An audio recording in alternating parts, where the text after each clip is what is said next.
ओम पूर्णमदः पूर्णमिदं पूर्णात् पूर्णमुदच्यते पूर्णस्य पूर्णमादाय पूर्णमेवावशिष्यते।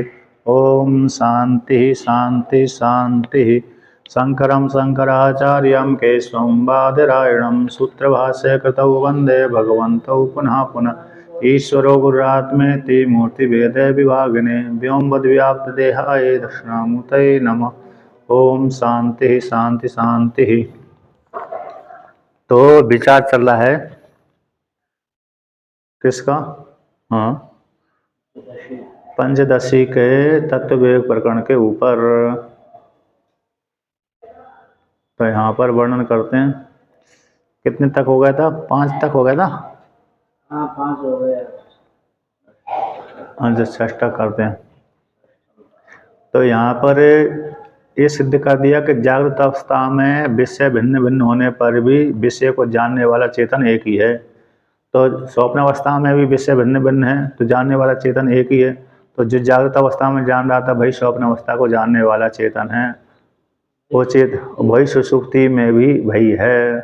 अब ऐसा सिद्ध करने के पश्चात, ऐसा कथन करने के पश्चात, अब भूतकाल का जो चेतन, वर्तमान काल का चेतन, भविष्य काल का चेतन भी एक ही है, उसको सिद्ध करते हैं। तस्य अनुभवस्य स्व विषयाद अज्ञानाद भेदम बोधांतराद अभेदम चाह। कहते हैं तस्य अनुभव का, किसका अनुभव का? जागृत अवस्था में, स्वप्न अवस्था में और सुषुप्ति अवस्था में जो अनुभव किया गया था, तीनों जगह में एक ही है। विषय भिन्न भिन्न होने पर भी विषयों के द्वारा जो ज्ञान रूप संबित आत्मा है वो एक ही है। ऐसा अनुभव स्व विषय के ज्ञान से अभेद को, जो अनुभव है उस अनुभव को स्व विषय के ज्ञान के साथ अभेद को, बोधांतर के साथ अभेद को दिखलाते हैं कि जो बोधांतर है वो भी एक ही है, भिन्न भिन्न नहीं है।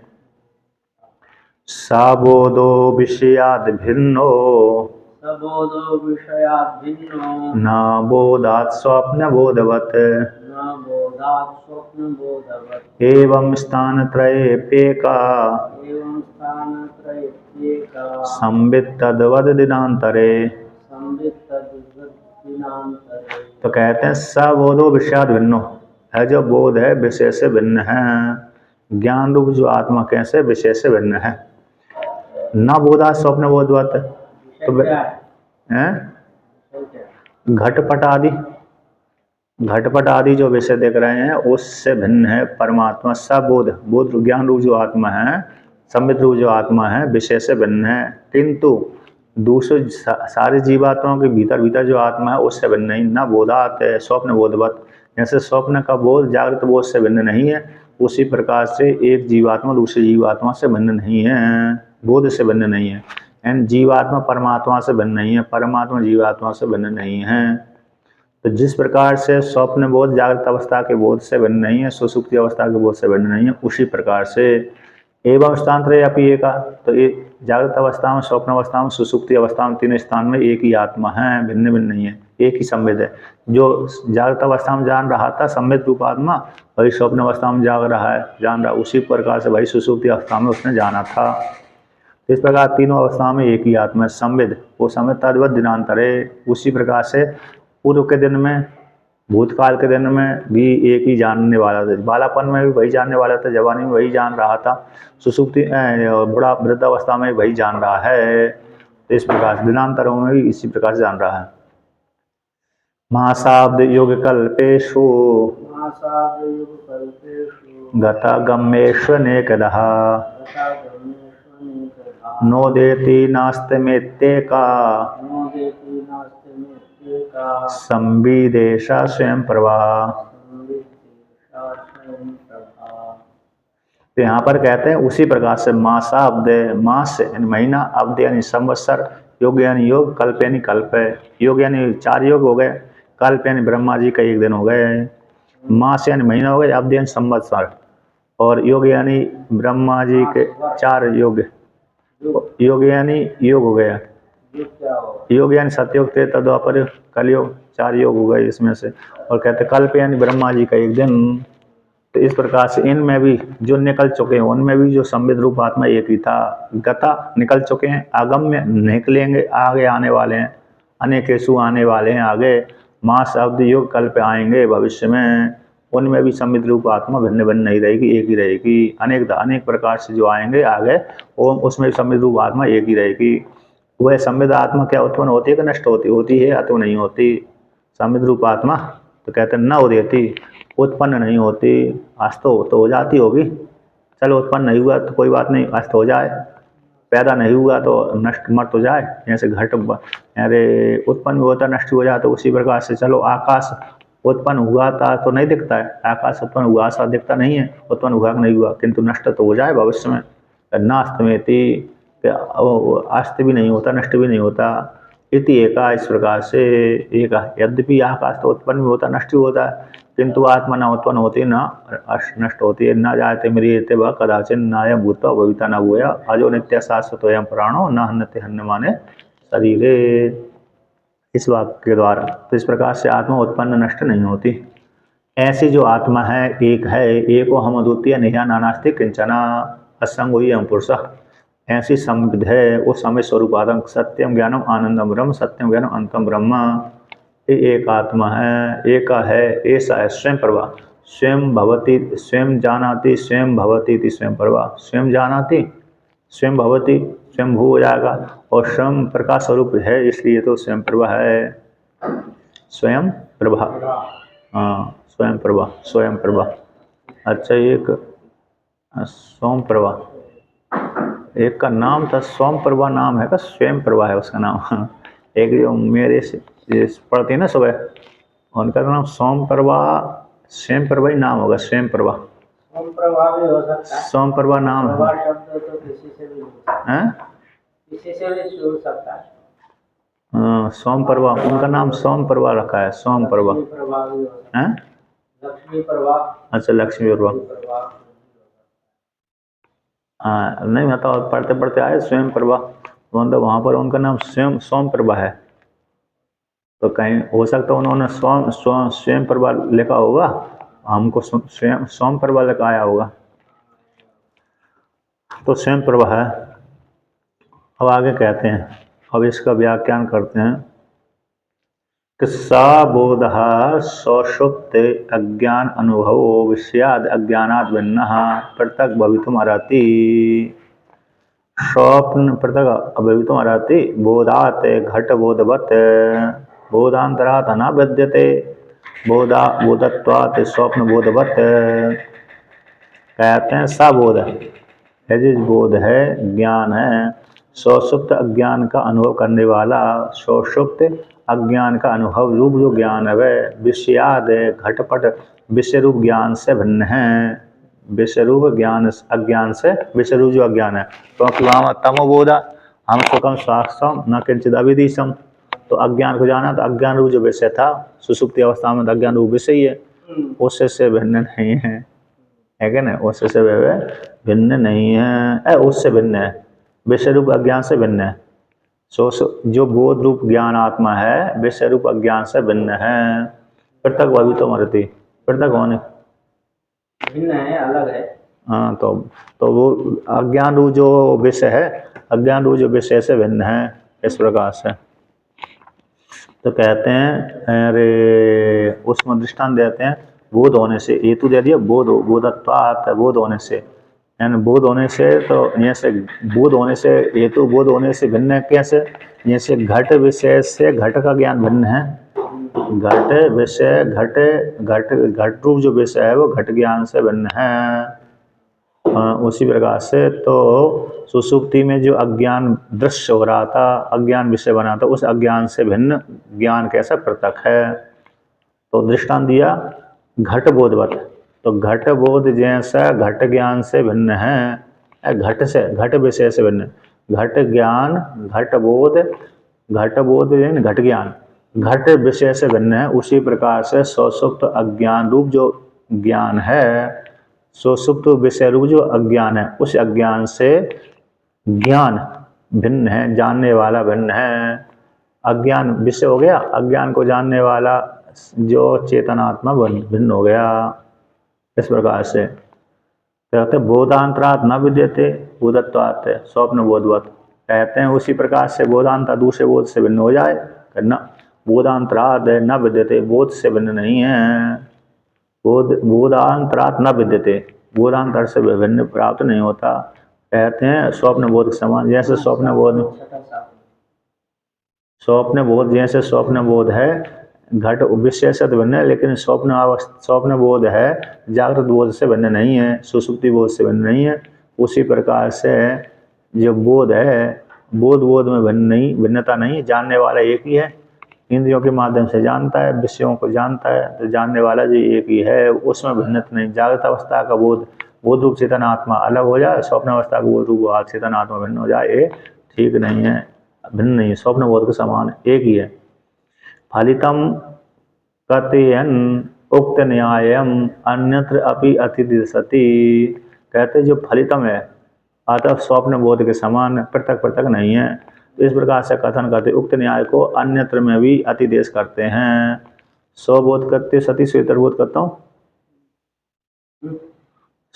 उपलक्षण है, स्वबोध करते सती स्वेतर बोध करता हूँ उल्लक्षण, स्व का बोध कराते हुए स्वेतर का बोध करा उपलक्षण कहलाते हैं। अतिदेश सती अतिदेश कर देते हैं, जो जिस प्रकार से ऐसा है, अतिदेश का भी उपलक्षण जैसे ही वाक्य होता है, अतिदेश वाक्य होता है नहीं, अतिदेश का जो लक्षण है, तो अतिदेश का लक्षण कैसा होता है कि जैसे घट ऐसा है तो पट भी इसी प्रकार का है, जैसे घट मिथ्या है उसी पर विषय होने से दृश्यत्व होने से, उसी प्रकार पट भी मिथ्या है दृश्यत्व होने से विषयत्व होने से। इस प्रकार उक्त न्याय को इसमें अतिदेश कर देते हैं, उसी प्रकार से ये भी है कि ये भी उसी कोटि का आता है, उसको अतिदेश कहते हैं, अतिदेश वाक्य। तो उस प्रकार अन्यत्र में भी अतिदेश आती, इसी न्याय को अन्य में भी जोड़ते हैं, लगाते हैं। एवं इस प्रकार से तो एवं स्थानांतरे अपि एक, तीनों जागृत अवस्था स्वप्न अवस्था सुषुप्ति अवस्था में तीनों जगह एक ही है।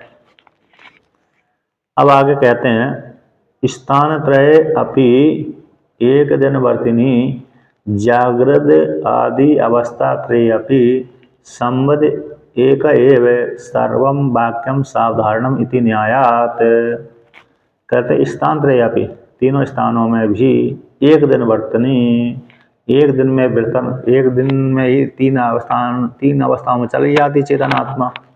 तो जागृत अवस्था स्वप्न अवस्था सुषुप्ति अवस्था में रहने वाली जो चेतन आत्मा संविद एक है, संविद एक ही संविद है, एक तो सर्वम वाक्यम साधारण न्याय, सारे वाक्य किसी न किसी निश्चित वस्तु को बोध कराते हैं। सर्वम वाक्यम साधारणम अवधारण के सहित होता है, यानी किसी न किसी चेतन को बोध कराने वाले होते हैं।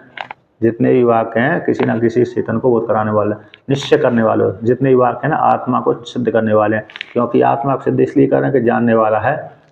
इस प्रकार से इति न्याय से, तो इस प्रकार से कि जागृत अवस्था स्वप्न अवस्था सुषुप्ति अवस्था में तीनों अवस्था में एक ही आत्मा है। मिल गई ना? हाँ, तो कहते हैं अब कहाँ गए, तद्वद दिनांतरा इति, उसी प्रकार से जैसे एक दिन में एक ही तीन अवस्था में विचरण करने वाली आत्मा भी एक ही, उसी प्रकार से पूर्व भूतकाल के दिनों में बीती हुई दिन में भी एक ही आत्मा थी, भिन्न भिन्न नहीं थी। यथा एकस्मिन् दिवसे अवस्थात्रये अपि ज्ञानस्य अभेद एवं अन्यस्मिन् अपि दिवसे अनेकदा अनेक प्रकारेण गता गम्येषु अतीत आगमीषु मासेषु चैत्रादिषु अवधेषु प्रभवादिषु योगेषु कृतादिषु कल्पेषु ब्रह्मादिषु च ज्ञानस्य भेदा एव इत्यर्था। तो उसी कहते हैं यथा इस प्रकार से एकस्मिन् दिवसे एक दिन में अवस्था त्रय में भी ज्ञान का अभेद है, तीनों अवस्था में ज्ञान का अभेद है। उसी प्रकार से अन्यस्मिन् दिवस में भी अन्य दिनों में भी अनेक प्रकार से गए निकल गए, आगता यानी आएंगे। तो गए और आगम्य में, अतीत अनागत में, मासों में, भूतकाल के मासों में, भविष्यत काल के मासों में आएंगे। भूतकाल में निकल चुके हैं, भविष्यत में आएंगे, है ना। इस प्रकार से चैत्रादि मासों में अवदेश प्रभव आदि जिसमें उत्पन्न होते हैं, अवदेश संवत्सर में उत्पन्न होते हैं, ऐसे वो अब कुछ समस्या निकल गई, कुछ आएंगी आगे, बहुत निकल गई बहुत आएंगी। युग से बहुत सी युग निकल गए, बहुत से आएंगे। कृत्य आदि युग, कृत्य यानी सतयुग, कृत्य यानी सतयुग, त्रेता, द्वापर युग इत्यादि। कल्पेशन ब्रह्मा आदि के दिन बहुत से निकल गए, बहुत से आएंगे। इन सभी में ज्ञान साविध एव है, इन सभी को जानने वाले चेतन एक ही होता है, एक ही ज्ञान का भेद है। तो इस प्रकार से संवेद एकत्व समर्थन फलिता, कहते हैं संवेद के एकत्व को सिद्ध करने में इसको फल कहते हैं। इस प्रकार से सार निकला, न उदेति नास्तमेति, एक संविद एक स्वयं प्रभा, वह संविद उत्पन्न नहीं होती, नष्ट भी नहीं होती, एक ही है।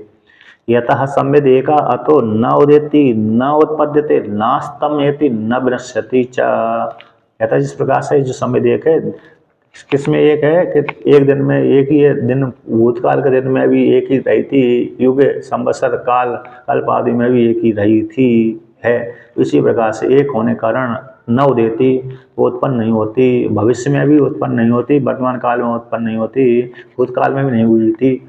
न नश्यति न अस्तमेति न बनश्यति, भविष्य काल में भी मरेगी नहीं, वर्तमान काल में नहीं मर रही तो भविष्य काल में भी नहीं मरेगी।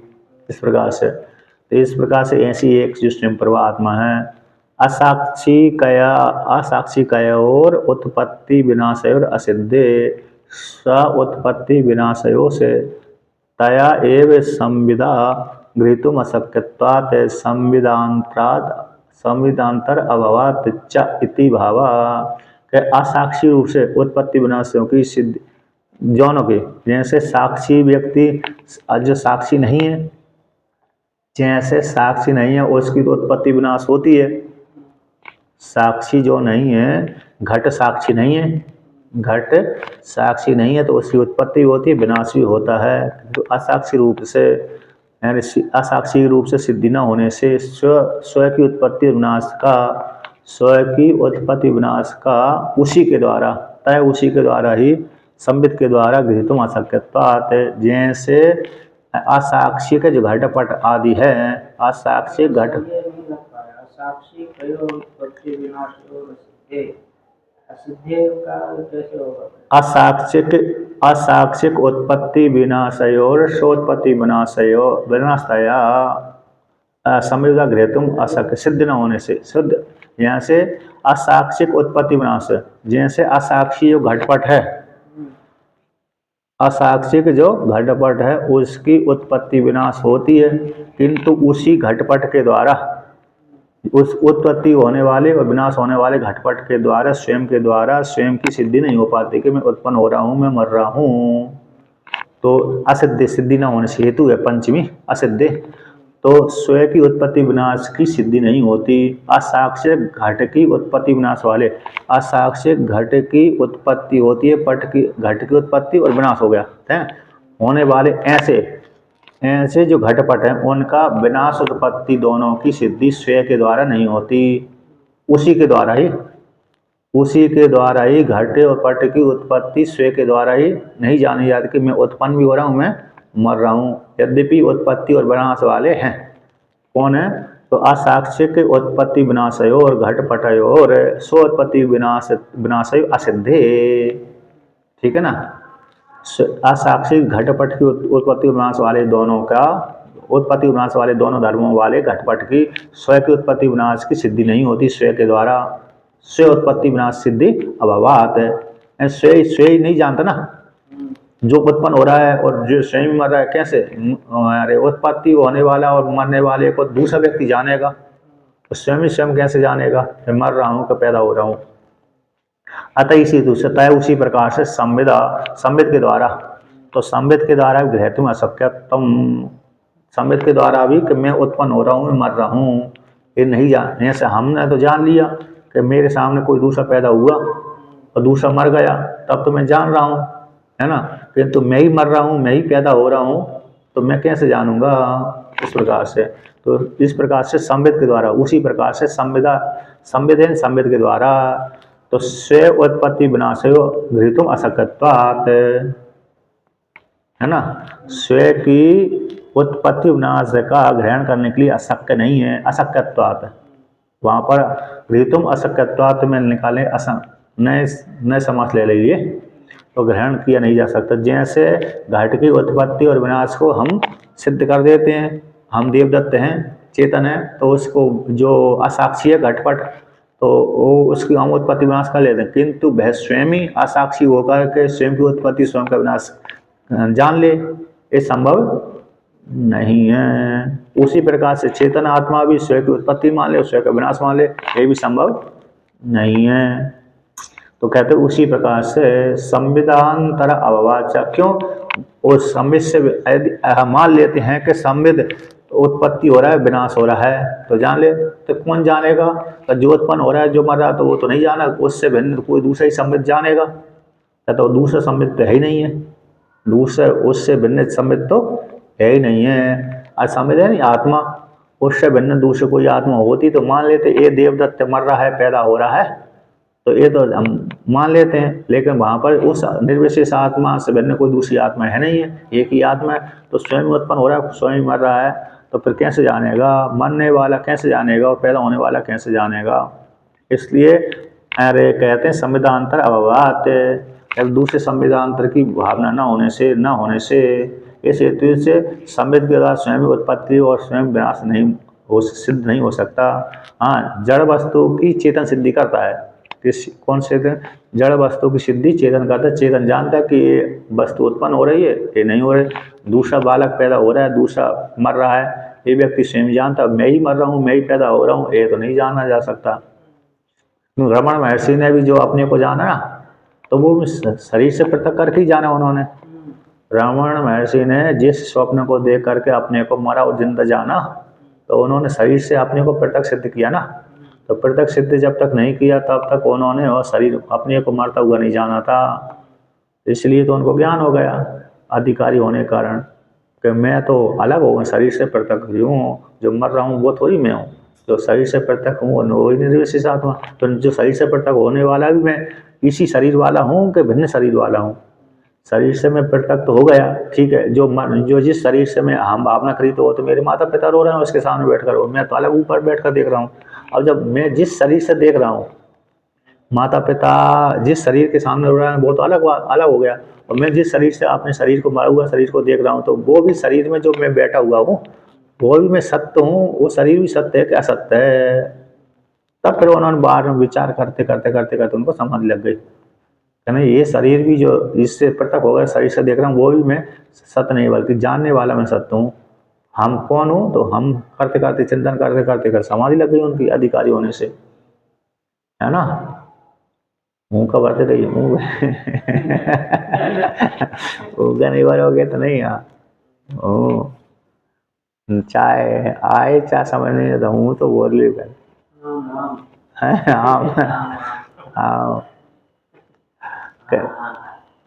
तो आगे वर्णन करते हैं।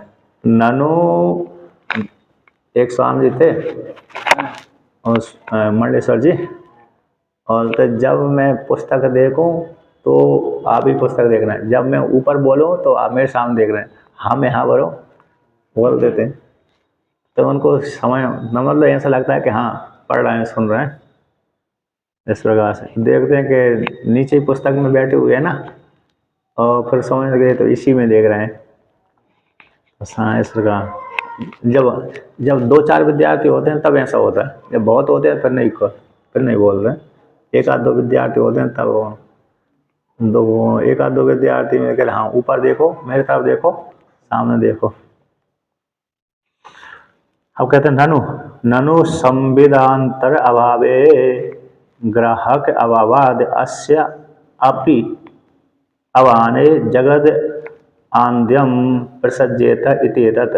कहते हैं ननु यदि संविदांतर अभावे, संविद अंतर का अभाव मान लेने पर, संविद के ना मान लेने पर, संविद यानी ज्ञान आत्मा, उसके अंतर यानी भिन्न के ना मानने पर, ग्राहक का अभाव हो, संविदांतर के अभाव हो जाने पर, तो ग्रहण करने वाले का अभाव हो जाने से इस जगत का, कहते अस्य इस जगत संविद का भी भान न होने पर जगत अंधत्व है। संविद का भान नहीं है, कैसे हो जाएगा? यदि संविदांतर यहाँ पर वर्णन कर दिया कि संविद दूसरा संविदांतर है ही नहीं है, वो तो उत्पन्न और मर रहा है, तो फिर उसको जाने कैसे? स्वयं दूसरा संविदांतर है नहीं है, तो फिर जानेगा कौन?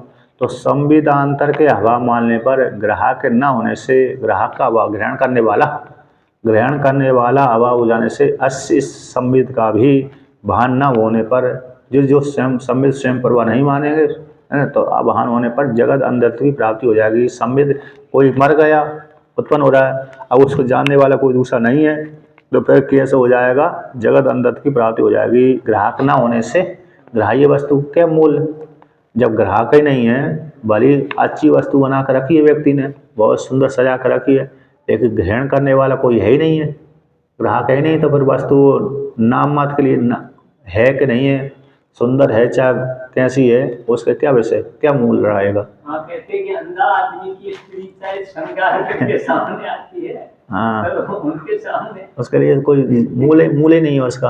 इसलिए तो धृतराष्ट्र को अंधा देख करके गांधारी ने, सुंदर तो थी, आंखों पर पट्टी बांध दी कि जिस पति के लिए अरे रूप दिखाना सजती धजती, वो तो अंधा ही है, अब मेरे रूप का कोई काम उपयोगिता ही नहीं है, इस प्रकार से। और उसने सोचा यदि मैं रूपवान तो हूँ, सुंदर तो हूँ, यदि मैं आंखें खोलकर रखूंगी तो फिर मेरे को भावना होगी कि मेरा पति अंधा है, तो फिर ये मेरी निष्ठा नहीं बन पाएगी। इसलिए उसने निष्ठा बनाने के लिए अपने रूप को छुपा लिया, आंखों के ऊपर पट्टी बांध ली, तो आंखों पर पट्टी बांधने से रूप दिखा ही नहीं, जब रूप नहीं दिखा तो फिर वो उसको पातिव्रत धर्म से युक्त हो गई, मतलब श्रेष्ठ पदवी वाली हो गई, शक्ति संपन्न हो गई। तो कहते हैं इस प्रकार से संविदांतर के अभाव हो जाने पर, ग्राहक न होने से, अस्य इसका भी भान न मानने पर, जो स्वयं जो संवेद, जो जानने वाला संवेद है ना, उस संवेद का भी भान न मानने पर जगत अंधत्व की प्राप्ति हो जाएगी। क्योंकि दूसरे भिन्न कोई संविदांतर है नहीं है, संवेद से भिन्न कोई दूसरे संवेद है नहीं है, और ग्राहक न होने से दूसरे इसको ग्रहण करने वाला, उत्पत्ति मानने वाला मान लेने पर, तो कहते इस संवेद का भी अभाव स्वीकार कर लेने पर, इस संवेद का भी भान न होने पर तो जगत अंधत्व की प्राप्ति हो जाएगी। तो इसको लेकर कहते हैं प्रसिद्ध जब प्राप्ति हो जाएगी, ऐसे होने पर कहते हैं ऐसा स्वयं प्रभा है संविदात्मक, दूसरा संविद न होने पर भी, दूसरा संविद है नहीं है, तो इसको एक ऐसा संविद है स्वयं प्रभा है, अतः उत्पत्ति वाला भी नहीं है, मरने वाला भी है नहीं, और स्वयं प्रभा है, न उत्पन्न होता न मरता है, तो इस प्रकार से। और इसको जानने वाला कोई दूसरा है भी नहीं है, और स्वयं जानता है, इसलिए तो कहते हैं अत्र अयम प्रयोगा, है जो प्रयोग है। अच्छा, इसको भी जानने वाला कोई दूसरा होता, इस संवेद को ही, आत्मा को जानने वाला कोई दूसरी आत्मा होती, तो फिर अनवस्था दोष से उसको जानने वाला कौन है? वो है, उसको जानने वाला कौन है? वो है। फिर ये 4 दोष आ जाते हैं, पंचदशी में 4 दोष उद्धृत करते हैं, अन्योन्य आश्रय दोष, आत्मा आश्रय दोष, चक्रिका और चक्रिका अनवस्था, पहले अनवस्था आती है, फिर चक्रिका दोष आती है। पहले चक्रिका है, फिर अनवस्था। एक विनिर्गमना क्या आती है? विनिर्गमना दोष, ये भी कौन सा दोष है? हाँ, विनिर्गमना दोष का निर्गता दोष जिससे निकल गया वो तो निश्चय हो गया। विनिर्गमना निश्चय शब्द का अर्थ है, विनिर्गमना का अर्थ है निश्चय। विनिर्गमना है ना, निर्गता गमन जिससे निकल गए, विनिर्गमना, अतः निश्चय वाला अर्थ में प्रसंग के अनुसार वहां पर निश्चय आ जाएगा। दोष कहेंगे तो अन्योन्य आश्रय दोष, आत्माश्रय दोष, चक्रिका दोष, अर्थ अनवस्था दोष, इस 4 इसी पंचदशी में ही आते हैं, और इसी में ही है, वो इसी का ही होगा।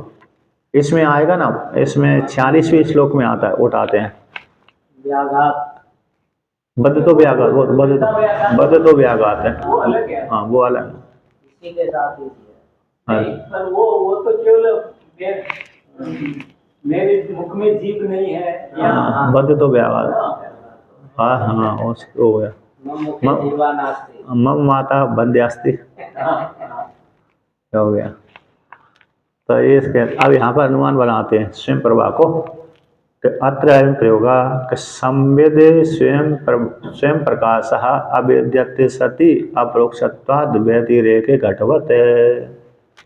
तो कहते हैं संवेद एक ऐसे स्वयं प्रभा है, स्वयं प्रकाश स्वरूप है, स्वयं प्रकाश संवेद कैसे स्वयं प्रकाश स्वरूप, सूर्य है स्व पर प्रकाशक है, सूर्य स्वयं का ही प्रकाशन कर रहा है, पर कोई प्रकाशन कर रहा है, उसी प्रकार से आत्मा स्वयं को ही प्रकाश कर रही है, पर कोई इस जगत को प्रकाशन कर रही है।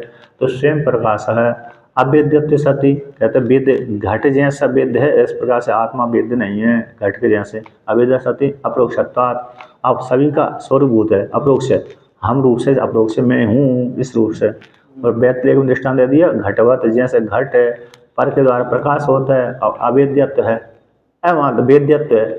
व्यतिरेक घट मतलब वेद्य घट जान जाता है, उस अप्रकाश स्वरूप है कि नहीं। अति व्यतिरेक में भिन्न है, व्यतिरेक में दृष्टांत है, भिन्न हो गया ना, भिन्न व्यतिरेक भिन्न। हाँ तो और क्या, तो घट जैसे स्वयं प्रकाश नहीं है, ये आत्मा कैसे स्वयं प्रकाश है, तो स्वयं प्रकाश रहता है। और अवेद्यत्व जैसे आत्मा अवेद्यत्व है, घट के वेद्य नहीं है, तो घट वेद्य है, यानी चक्षु आदि का विषय बनता है। अवेद्यत्व में मतलब यहाँ पर चक्षु आदि का विषय नहीं बनती आत्मा। और अप्रोक्ष साक्षात्कार है, स्वयं के द्वारा जानता है, हम रूप से जानता है अपने आप को मैं हूँ, इस प्रकार से यहाँ पर भी अरे विषय रूप से जानता है। घट को कैसे जानता है, विषय रूप से, वेद रूप से जानता है। अप्रोक्ष रूप से मतलब अप्रोक्ष यहाँ पर आत्मा रूप से नहीं जानता, घट को व्यक्ति आत्मा रूप से नहीं जानता, आत्मा को आत्मा रूप से जानता है व्यक्ति को, और घट को तो इदम रूप से जानता है, घट रखा हुआ है। घट को जानने, अप्रोक्ष जानने, घट को जानने वाला व्यक्ति अप्रोक्ष रूप से तो जानता है, लेकिन इदम रूप से जानता है, लेकिन आत्मा को हम रूप से जानता है। आत्मा को हम रूप से जानने वाला है और घट को इदम रूप से जानने वाला है। यदि भी दोनों अप्रोक्ष साक्षात्कार हो रहे हैं, लेकिन अप्रोक्ष साक्षात्कार में जो आत्मा हम रूप से जानी जाती, मैं हूँ, मैं रूप से जानता है, और यहाँ पर अप्रोक्ष से दिख रहा पड़ता है घट, तो इदम वाला अप्रोक्ष है। अप्रोक्ष तो है, प्रत्यक्ष तो है, लेकिन इदम रूप से, इदम कोटि के रूप से, हम रूप से नहीं है, इस प्रकार से।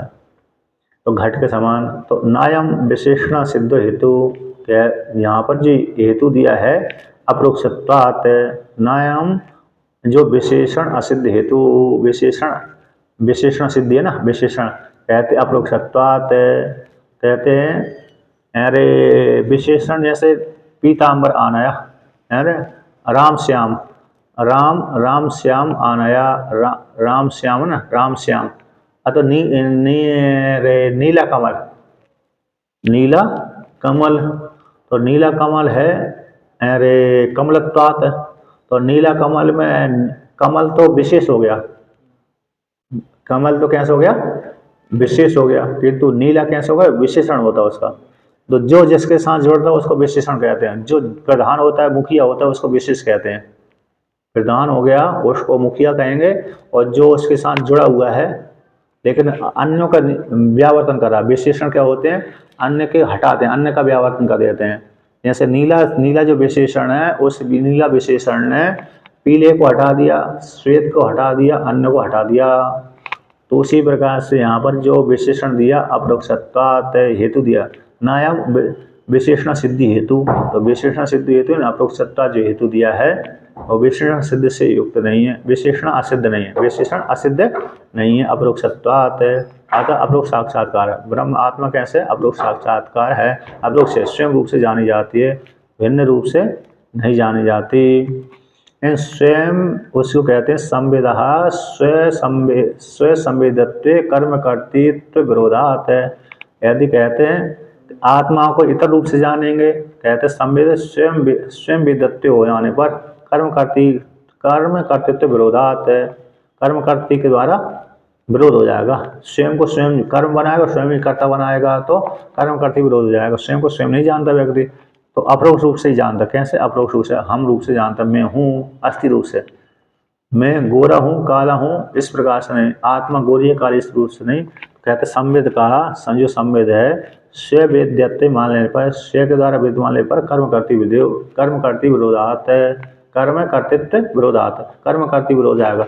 स्वयं के द्वारा जैसे अंगुली हाथ में, अंगुली कोई कर्म बना लिया, अंगुली को कर्ता बना लिया, इस है ना, इसने अपने आप को जाना, तो कर्म मैंने इसी को जाना, इसी को, यही आत्मा है ना, यही आत्मा है। तो ये कहते मैंने अपने आप को जाना, तो जानने वाला मैं हो गया, और मैं ही अपना कर्म बना हूँ, अपने आप को कर्म भी मैं ही बना रहा हूँ, और अपने आप को मैं ही कर्ता बना रहा हूँ।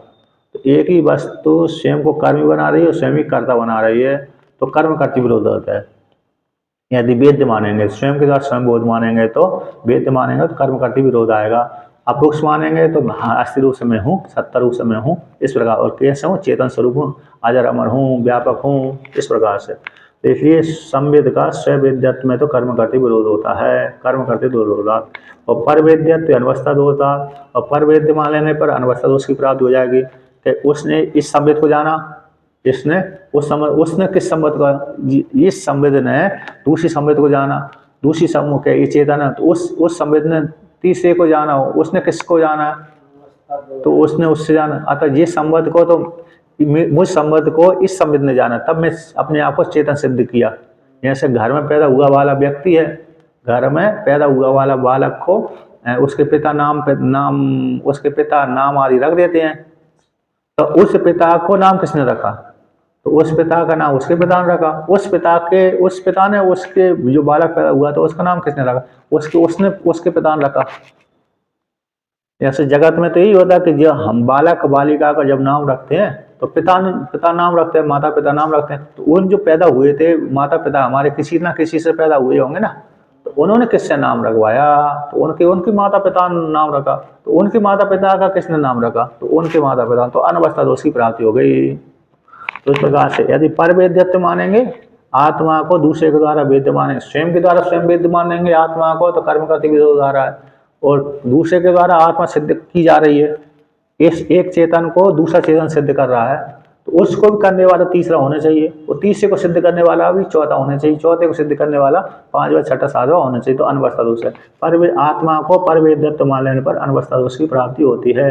अतः इसी हेतु से तो कर्म करते विरोध ना आए और अनवस्था दोष की प्राप्ति ना है। इसी हेतु से स्वयं प्रकाशत्वेन भाष्यमानाया संबदः सर्व अवाहकत्व संभवात न जगत अंधत्व प्रसंग इति भावा।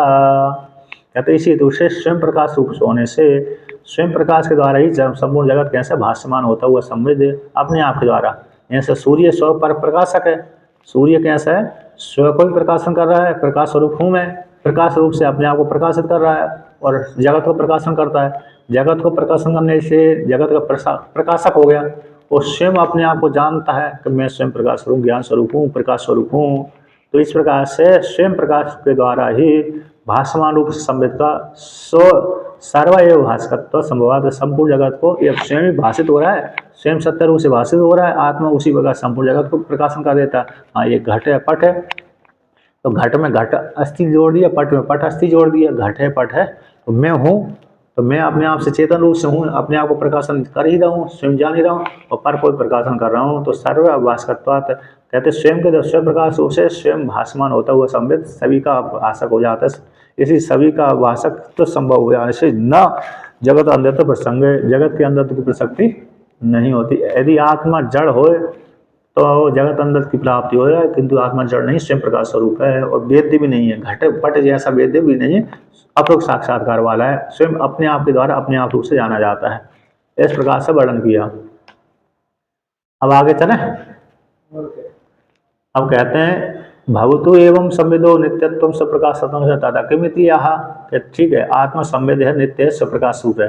तीन लक्षण करिए संवेद रूप आत्मा का नित्यत्व और स्वप्रकाशत्व। नित्यत्व क्योंकि नित्यत्व कहाँ कर दिया, यानी माशाब्द युग कल्पेशु गता गमेशन एकदा, इसके द्वारा नित्य कर दिया। और न उदेति नास्ति मेति संवेदेश स्वयं प्रभा, इसके द्वारा स्वयं प्रकाश रूप से सिद्ध कर दिया। नित्यत्व का वर्णन कर दिया, आत्म नित्यत्व और स्वयं प्रकाशत्व। तो मतलब ये श्रुति में आया सत्यम ज्ञानम अनंतम ब्रह्म, सत्यम ज्ञानम अनंतम, तो अनंतम शब्द आया ना, तो अनंतम काटो नित्यत्वम, और आनंदम ब्रह्म स्वयं प्रकाश रूप ज्ञान स्वरूप काट हो गया स्वयं प्रकाशत्व ज्ञान स्वरूप से। तो सत्यम ज्ञानम आनंदम, आनंद भी है, आनंद भी ऐसे, आनंद को कहाँ पर आया पीछे, आनंद को अभी तो ज्ञान रूप से सिद्ध किया ना, आनंद आगे भी वाक्यों में वर्णन कर देंगे। आनंद परानंद आएगा, परानंद कहाँ पर आया, हाँ पर आगे के श्लोक में पीछे की वर्णन कर रहा हूँ मैं, तो पीछे देख रहा था, तो पीछे नहीं आया तो आगे का वर्णन करेंगे। पीछे आनंद भूतकाल में सत्यम ज्ञानम दो आ गया, सत्यम हो गया, ज्ञानम दो लक्षण सिद्ध हो गए। अब आनंद स्वरूप का लक्षण सिद्ध कर रहे हैं। आत्मा कैसी है, सत्य तो है, स्वयं प्रकाश ज्ञान स्वरूप हो गए। नित्यत्व कर दिया, सत्यम, सत्यम सत्य में नित्यत्वम, तो तैतृय उपनिषद का जो लक्षण आया था सत्यम ज्ञानम अनंत ब्रह्म, और बृहदारण्यक उपनिषद में जो लक्षण आया ब्रह्म का सत्यम ज्ञानम आनंदम, सत्यम ज्ञानम आनंदम ब्रह्म। तो सत्यम सभी शब्द से ज्ञानम आ गया और सत्यम शब्द से नित्यत्व आ गया। कैसे? नित्यत्व। अब आनंद स्वरूप से यहाँ पर आनंद ले लेते हैं। सत्यम ज्ञानम, वहां पर अनंत आया था, अनंत भी नित्य है और सत्य भी नित्य है। इस प्रकार आनंद बृहदारण्यक उपनिषद के अनुसार जो आनंद आ रहा है तो आनंद को लेकर के यहाँ वर्णन करते हैं। इस वाक्य के द्वारा आनंद ही आत्मा है। तो आत्मा के 3 लक्षण हो गए, 3 स्वरूप हो गए, 3 स्वरूप वाली आत्मा, ज्ञान स्वरूप आत्मा है, चेतन स्वरूप आत्मा है, आनंद स्वरूप आत्मा है। तो सत्यम ज्ञानम आनंदम ब्रह्म, सत्यम ज्ञानम अनंतम ब्रह्म, ये लक्षण करते हैं, सिद्ध करते हैं। तो नित्यत्व स्वप्रकाशत्व के सिद्ध कर देने पर भी क्या प्राप्त हुआ, इससे क्या, तो इसको लेकर कहते हैं इयमात्मा परानंद पर प्रेमास्पदम यतः मन भुवं हि भूयासम् इति प्रेमात्मनीक्षते। ये बहुत ही सुंदर श्लोक है, रटने योग्य है। तो कहते इयम, और इयम शब्द तो प्रतिमा के एक वचन है, आत्मा भी प्रतिमा के एक वचन है। तो इयम शब्द स्त्रीलिंग का वाचक है, आत्मा पुल्लिंग का वाचक है। कैसी आत्मा पुल्लिंग है और इयम शब्द स्त्रीलिंग है, तो अन्वय कैसे होगा, नहीं होना चाहिए ना। तो कैसे बैठेगा, स्त्रीलिंग और पुल्लिंग बना दिया ना, आत्मा पुल्लिंग हो गई और इयम शब्द स्त्रीलिंग का वाचक हो गया। आयम बोलना चाहिए, आयम आत्मा, आयम आत्मा तो पुल्लिंग हो जाता, आयम शब्द स्त्रीलिंग पुल्लिंग वाचक हो गया था, तो इयम आत्मा तो स्त्रीलिंग वाचक है।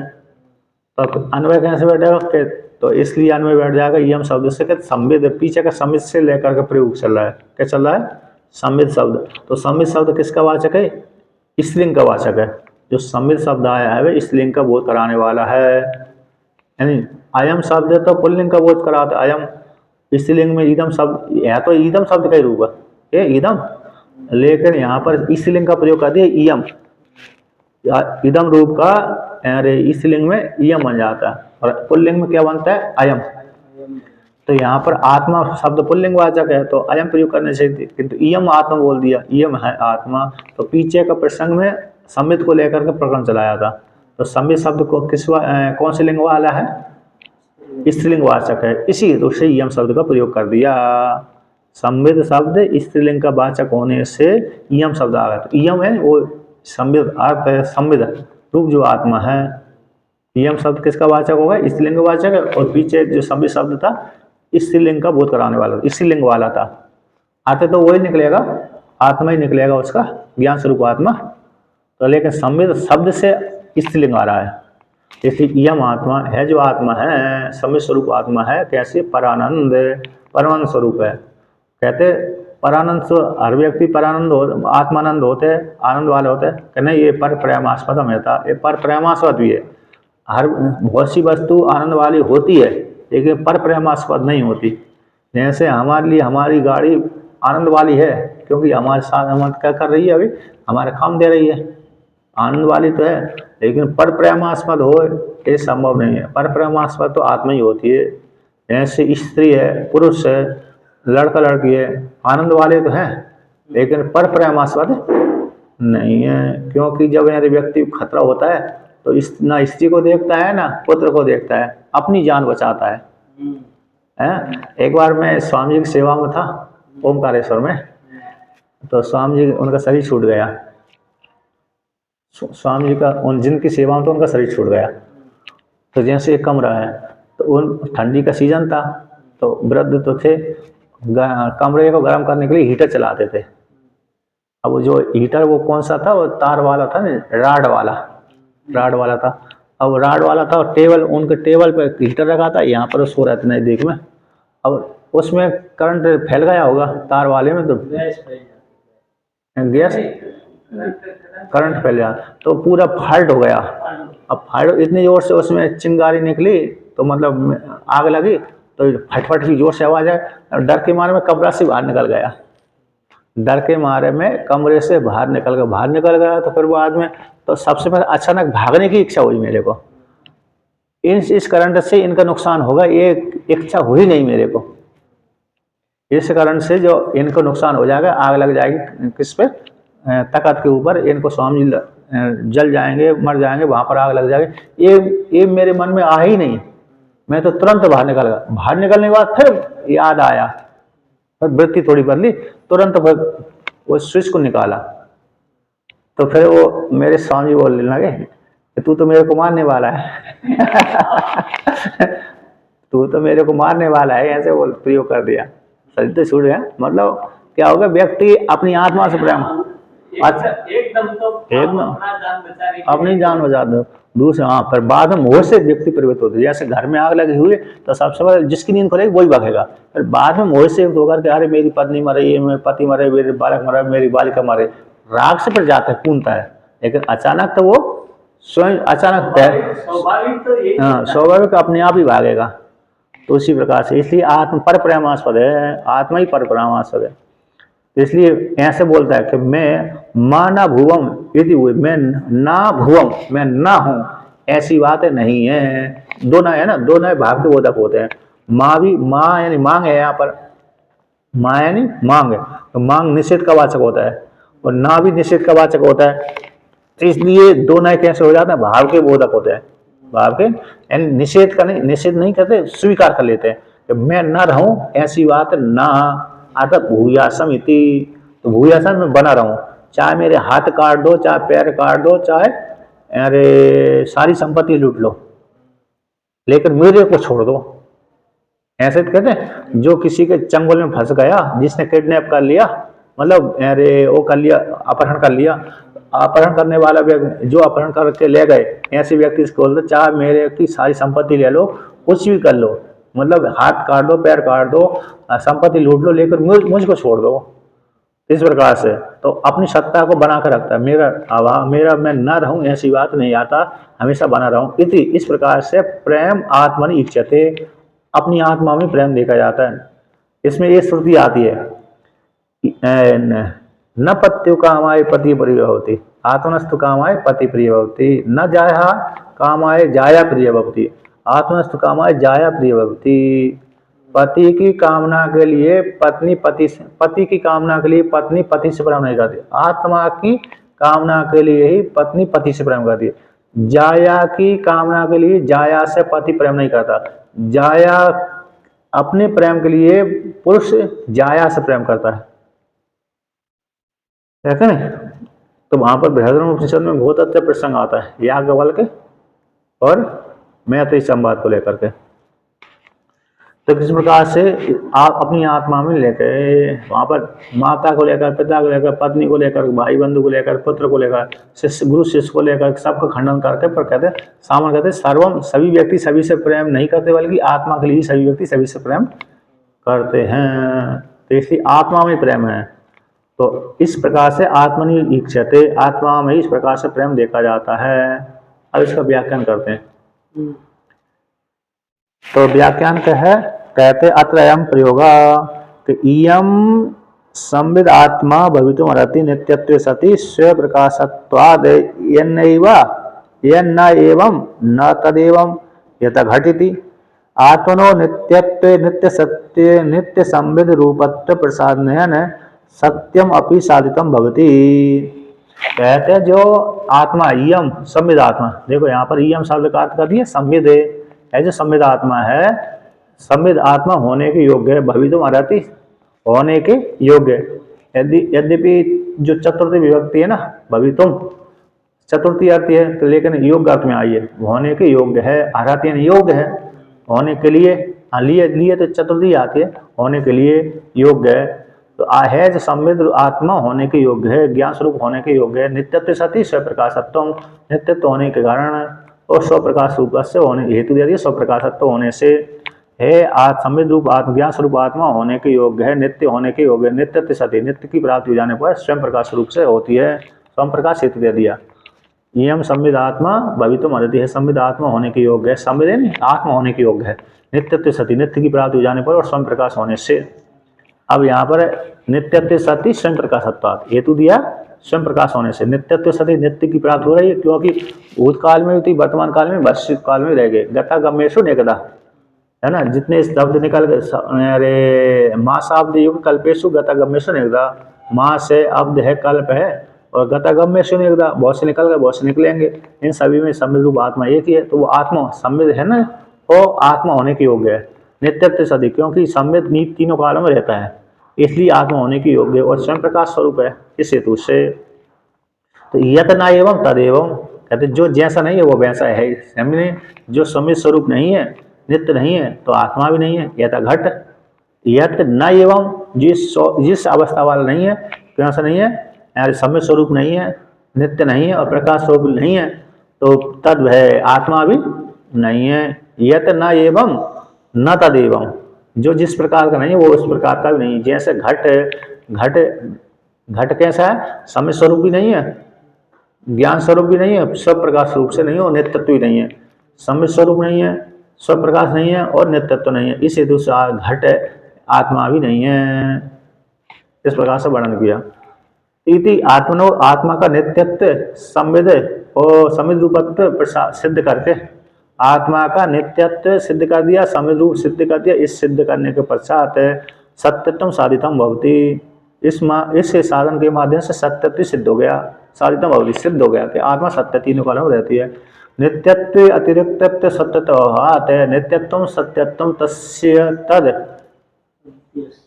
तद यस्य अस्ति तद नित्यत्वम सत्यत्वम इति वाचस्पति मिश्र उक्तत्वाद इति भावा। कहते हैं जो नित्यत्व है, नित्यत्व से अतिरिक्त सत्यत्व का भाव, नित्यत्व से अतिरिक्त सत्यत्व का भाव नहीं होता है। नित्यत्व से अतिरिक्त जो है ना घट, नित्यत्व से अतिरिक्त सत्यत्व भी नहीं उसमें, तो नित्यत्व सत्यम तो यस्य, जो नित्यत्व सत्यत्व है, तद यस्य जिसका अस्ति है, जिसका नित्यत्व सत्य उसी का ही नित्यत्व सत्यत्व है, ऐसा वास्तव में कहा गया है। वो तो कहा है नित्यत्व सत्यम, यद जो है यस्य जिसका, तस् उसी को ही कहते हैं तद नित्यत्व सत्यत्वम, है ना, नित्यत्व सत्यत्वम, यहाँ से वास्तव के द्वारा कहा गया, वाचस्पति मिश्रों के द्वारा। कहाँ पर कहा गया वाचस्पति मिश्रों के द्वारा? ब्रह्मसूत्र। इस प्रकार से अब आगे कहते हैं आत्मनः आनंद रूपत्वम साधयति, आत्मा का जो आनंद, सत्यम ज्ञानम आनंदम ब्रह्म, सत्यम ज्ञानम आनंदम ब्रह्म, जो आनंद शब्द आया उसके सिद्ध करते हैं कि आत्मा आनंद स्वरूप है, इसको सिद्ध करते हैं। परानंद, आत्मा कैसी परानंद स्वरूप है, यानी आत्मा इति अनुसज्जते, आत्मा कैसी यहाँ पर जोड़ लेना चाहिए, आत्मा कैसी परानंद स्वरूप है। परश्चासौ आनंद से परानंद, निरतिशय सुख स्वरूप इत्यर्थ, कर्मधारय समास कर दिया। परश्चासु आनंद से परानंद, निरतिशय सुख स्वरूप आत्मा, आत्मा कैसी निरतिशय सुख स्वरूप वाली है, सुख स्वरूप वाली है। तत्र उसमें हेतु कहते हैं पर इच्छा के पर प्रेमास्पद है आत्मा, हेतु कौन है? पर प्रेमास्पद है। था जिस प्रकार से आत्मा पर प्रेमास्पद है, परानंद होने से ही आत्मा पर प्रेमास्पद है।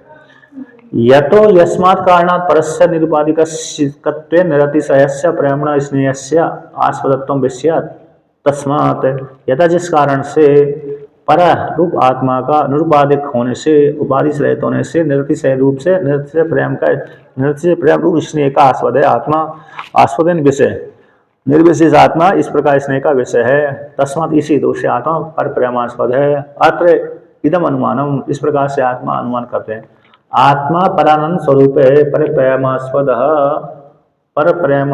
परप्रेमास्पदत्वाद, यह परानंद रूपो न भवति न स परप्रेमास्पदम अपि यथा घटः। कहते हैं आत्मा परानंद स्वरूप होने के योग्य है। आत्मा कैसे परानंद है? परप्रेमास्पद होने से। आत्मा विमतम आत्मा परानंद स्वरूपम भवितुम अर्हति परप्रेमास्पदत्वात्, आत्मा परानंद स्वरूप होने के योग्य है परप्रेमास्पद होने से। तो यह परानंद रूप न भवति, जो परानंद स्वरूप नहीं है तो असव परप्रेमास्पद भी नहीं है। जैसे घट परानंद स्वरूप नहीं है ना, तो इसलिए परप्रेमास्पद भी नहीं है। आनंद यानी घट से थोड़ा विवाह तो चल लिया होता है एक क्षण के लिए, लेकिन थोड़ी देर को देख करके काम चल रहा है तो ठीक है। अब हम वही घट से हमारा काम नहीं चल रहा है तो प्रेम हमको स्वीकार नहीं करते। जैसे कुमार के घर में रखे हुए घट को से हमारा कोई काम लेन देन ही नहीं है, तो हमारे लिए वो प्रेम का विषय भी नहीं बन रहा इस प्रकार से, इसलिए वो पर प्रेमास्पद नहीं है। तो तथा चायम पर प्रेमास्पद न भवति, उसी प्रकार से कहते हैं तथा चायम पर परमास्पद न भवती, न उसी प्रकार से आत्मा भी पर परमास्पद न हो, ऐसी बात नहीं है। तथा चा उसी प्रकार से अयम आत्मा पर परमास्पद न भवती इति न, तो पर परमास्पद नहीं, ऐसी बात नहीं है। तस्मात् परानंद रूप न भवती इति न, उसी प्रकार से आत्मा परमानंद स्वरूप है, परमानंद स्वरूप नहीं है, ऐसी बात नहीं। आता परमानंद भी है और पर परमास्पद भी है, आत्मा घट तो नहीं है। तो कहते हैं ननु आत्मनि धिंगति धिंग है, आत्मनि ननु आत्मनि धिंग धिंग धिंग क्या धिंग्या में कौन सी शब्द है आपके में? हैं? दिग्याम धिंग्याम या है ना, या ले ना, या ही होना, गाँव तो है ही वो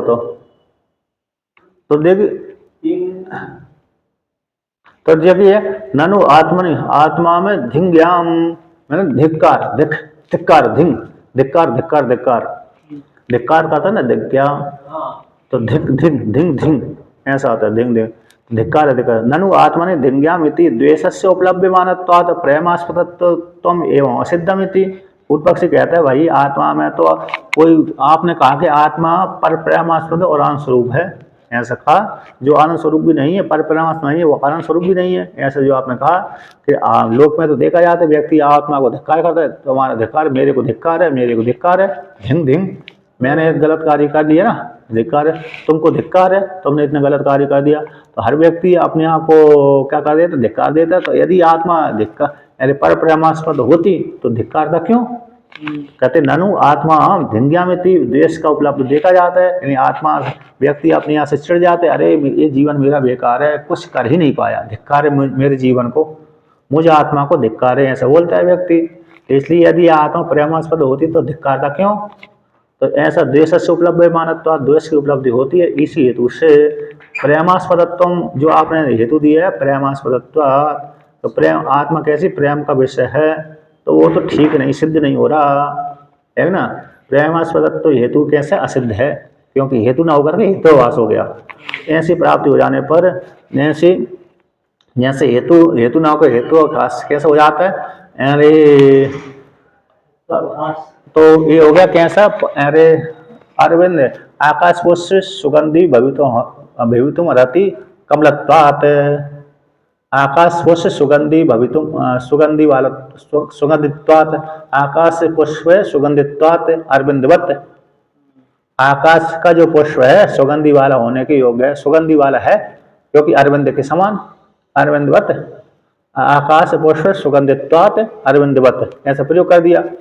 तो दृष्टांत अरविंद दे दिया, अरविंद जैसे सुगंधि है, सुगंध वाला है, सुगंधि वाला है, उसी प्रकार आकाश का पुष्प कैसा सुगंधित्वात् है। तो सुगंधित्वात् जो पंचमी और तृतीयांत हेतु बनता है, तो सुगंधित्वात् जो हेतु दिया है सुगंधित्वात् सुगंधि वाला, सुगंधि है, सुगंधित है, आकाश पुष्प कैसा सुगंधि वाला है, सुगंधि होने से तो यहाँ हेतु ना होकर वो कैसा हो गया, हेतुवास कहलाया, हेतु ना होकर कैसा हो गया, हेतुवास कहलाया।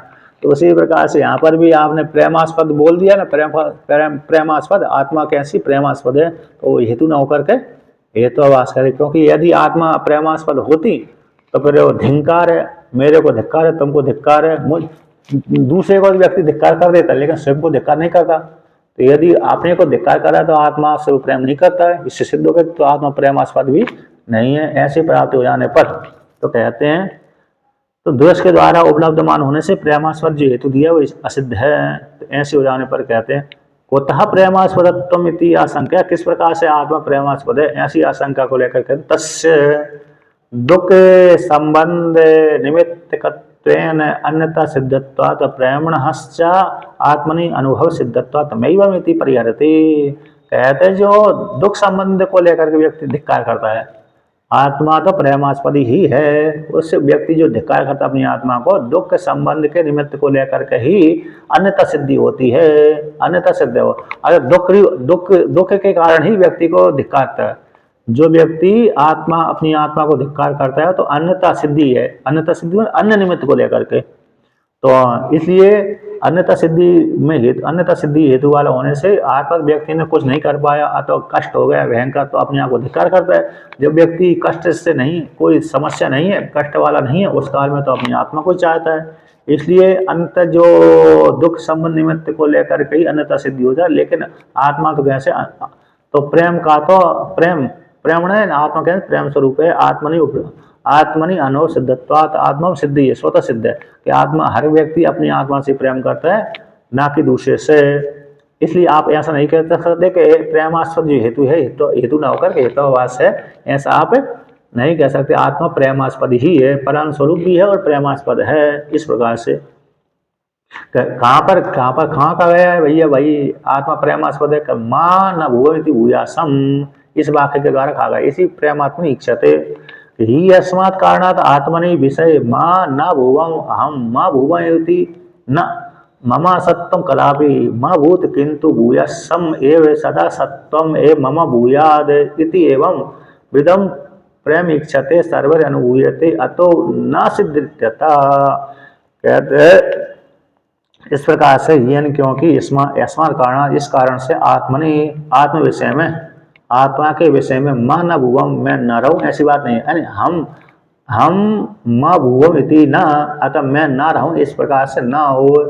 अर्थात मम असत्वम कदापि मां भूत, मेरा असत्य कदापि ना हो, किंतु भूयासम एव सदा, उसको याद कर दिए, हमेशा बनाए रहूं। सत्य मम भूयात, मेरा सत्य बना रहे, अस्तित्व बना रहे। इस प्रकार से एवं इस प्रकार से प्रेम इच्छते सर्वे अनुभूयते, सभी जीव जंतु के द्वारा, जिसके हाथ पैर भी कट गए, जिसके हाथ पैर भी कट गए हैं, हाथ भी कट गए, पैर भी कट गए, फिर भी जीने की आशा उसकी बन ही रहती है। जीने की आशा कभी त्याग नहीं करता, चाहे भली हाथ कट जाए चाहे पैर कट जाए। कहते हैं मेरा गले के छोड़ करके, वो तो जान गला काट दिया तो फिर मर ही जाऊंगा, है क्या नहीं। तो कहते हैं चाहे मेरे हाथ काट दो, जैसे बीमारी हो जाती है व्यक्ति को, तो डॉक्टर कहते तो डॉक्टर कहते हैं जब तक तुम्हारे हाथ नहीं काटेंगे, पैर नहीं काटेंगे, तो बच नहीं सकते हो। तो बोल देता है, आत्मा का निवास यही तो माना जाए। तो बोल देता है कि चाहे हाथ काट दो, पैर काट दो, लेकिन मेरे को बचा लो। मस्तक में निवास माना जाए आत्मा।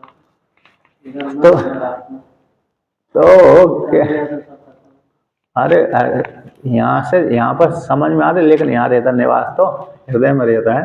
नहीं, यहाँ लिखा है योग और अभिव्यक्त वहां पर होते, हृदय में निवास करती है आत्मा। हृदय में विशेष, हृदय में निवास करती है, सर्वत्र शरीर में रहती है, हृदय में निवास करती है। विशेष स्थान कौन सा? हृदय है उसका। पृथ्वी स्थान तो हृदय कहते हैं कि हृदय है। जिस प्रकार आपका सोने का विश्राम करने का आपका घर होता है, कार्य करने के लिए आपकी कार्यालय होती है, इसी प्रकार ये तो कार्यालय। हाँ क्योंकि प्रतिबिंब में तो यही पड़ेगा, हृदय में। पृथ्वी में आत्मा का प्रतिबिंब कहाँ पड़ रहा है? हृदय में ही पड़ रहा है, तो वहीं रहता है उसके। मैंने पढ़ा था अरे वहाँ अभिव्यक्त कर देते हैं वहां पर चिन्ह। चलिए ठीक है। अरे देखो ना आपने, नहीं सारे सब उसी हृदय में ही संस्कार रहते हैं। जैसे आपने किसी व्यक्ति कोई कार्य कर रहा है, सामान्य व्यक्ति बोले ये कार्य किसने किया, हर व्यक्ति का हाथ अपने आप हृदय में चला जाता है। यदि हृदय में ना यहाँ जाता कि मैंने किया, तब तो आत्मा का निवास हम यहाँ मान लेते। कोई व्यक्ति ने ये कार्य सुंदर कार्य किया है ना, सुंदर कार्य, तो पूछ लेते एक किसने किया है, तो वो बोलता मैंने किया, सीधा यहीं हाथ ले जाएगा। सीधा हाथ यहाँ नहीं ले जाएगा, वो सीधा हाथ यहाँ ले ही नहीं जाता, मैंने की यहीं ले जाता अपने आप ही। फिर बाद में और किस नाम वाले व्यक्ति ने किया, तब बोलता कि मैं देवदत्त ने किया, एकदत्त ने किया। लेकिन शुरू हाँ तो लिखा हुआ अंगों का दिया है, किसका निवास। तो इस प्रकार मतलब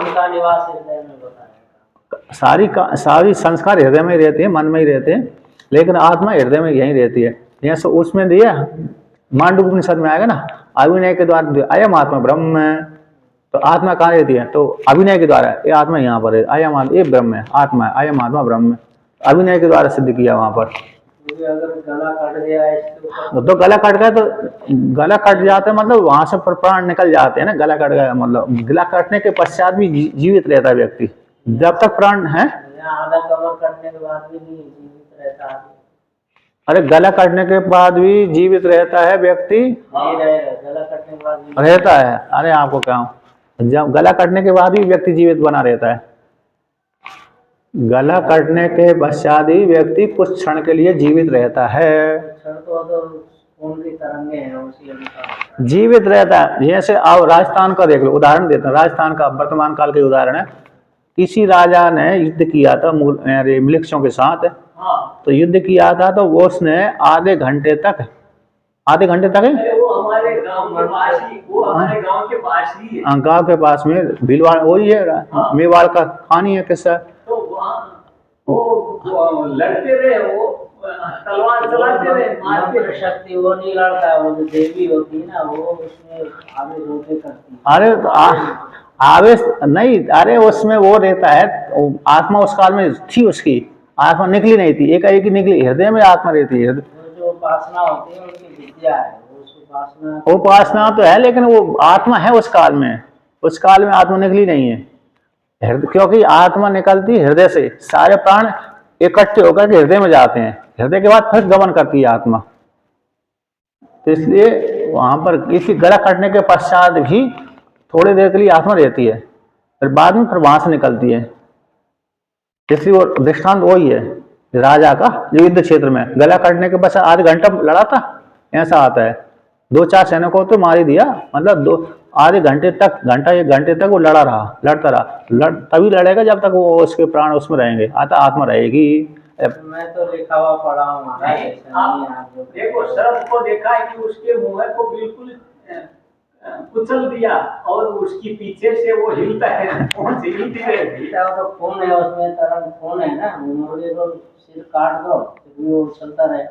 उसका जो रक्त होता है ना, रक्त चलती रहती है। जब वो रक्त चेतन के बिना चलेगी नहीं। चेतन के बिना। चलिए तो यारे दोबारा फिर पढ़ लेना। तो कहते हैं इसलिए प्रेम सभी के द्वारा अनुभव किया जाता है ना। वो ऐसा में थी इस प्रकार से आत्मा में प्रेम देखा जाता है, सभी के द्वारा अनुभव किया जाता है। इसलिए अतो न असिद्ध करता, कहते जो प्रेमास्पद हेतु है वो असिद्ध नहीं है, हेतु वास नहीं बल्कि शुद्ध हेतु है। कैसे हेतु जो दिया था हमने जो हेतु दिया ना, पूर्व पक्षी ने हेतु में दोष लगा दिया था। हेतु ना होकर हेतुवास है, क्योंकि व्यक्ति अपनी आत्मा को धिक्कार कर, देखेंगे तुम धिंकार हम धिंकार, मुझको धिक्कार, मम धिंग, मेरे को धिक्कार है, माम धिंग मुझको धिक्कार है, माम है तो हम, मुझको धिक्कार है, मेरे को धिक्कार है। ऐसे धिक्कार करता तो आत्मा प्रेम नहीं देखता। तो ये जो हेतु में हेतुवास लगा रहे थे प्रेमास्पद, तो प्रेमास्पद हेतु अशुद्ध नहीं बल्कि शुद्ध हेतु है। हेतुवास नहीं बल्कि शुद्ध हेतु है। इसलिए आप ऐसा नहीं कह सकते कि ये प्रेमास्पद हेतु दिया है वो अशुद्ध है, यानी हेतुवास है, ऐसा नहीं कह सकते। क्योंकि वो तो दुख को निमित्त बना करके, कोई निमित्त को लेकर के व्यक्ति अपने आप को धिक्कार करता है। जब शांत बैठा रहता है तो कभी धिक्कार नहीं करता। इस प्रकार से वर्णन किया। तो ओम पूर्णमदः पूर्णमिदं पूर्णात् पूर्णमुदच्यते पूर्णस्य पूर्णमादाय पूर्णमेवावशिष्यते। ओम शांति शांति शांति।